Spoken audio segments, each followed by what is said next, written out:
Hello everyone, আসসালামু আলাইকুম। 100% চ্যালেঞ্জের আজকে হচ্ছে ডে নাম্বার 7 এবং আজকে হচ্ছে প্রচণ্ড বৃষ্টি হচ্ছে। তারপর আমি বেরিয়ে পড়েছি আমার প্রোডাক্ট নিয়ে।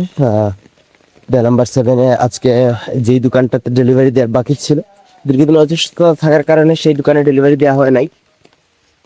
এজন্য চাচ্ছি আজকে এই ডেলিভারিটা কমপ্লিট করব এবং অন্যান্য দোকানগুলোতে গিয়ে দেখবো যে তাদের কি অবস্থা, কতটা প্রোডাক্ট সেল করতে পেরেছে, আর কোনো অর্ডার লাগবে কিনা, এইসবগুলো নিয়ে আজকে ডে নাম্বার 7 সাজানো। তো চলুন শুরু করা যাক।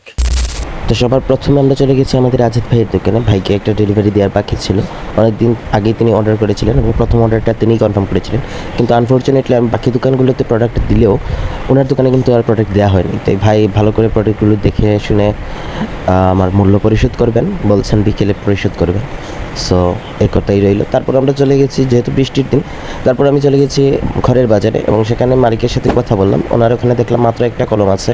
তো ভাইয়ের সাথে কথা বলে আরও 6 পিসের অর্ডার কনফার্ম করলো। তো সব মিলে ভালো লাগলো। আরও 2টা দোকান বাকি ছিল, অসুস্থতা থাকার কারণে যেতে পারি নাই। ইনশাল্লাহ আগামী ভিডিওতে সেইগুলোই তুলে ধরার চেষ্টা করব। তো এই ছিল আজকে 100 চ্যালেঞ্জের ডে নাম্বার 7-এর কার্যক্রম। ধন্যবাদ।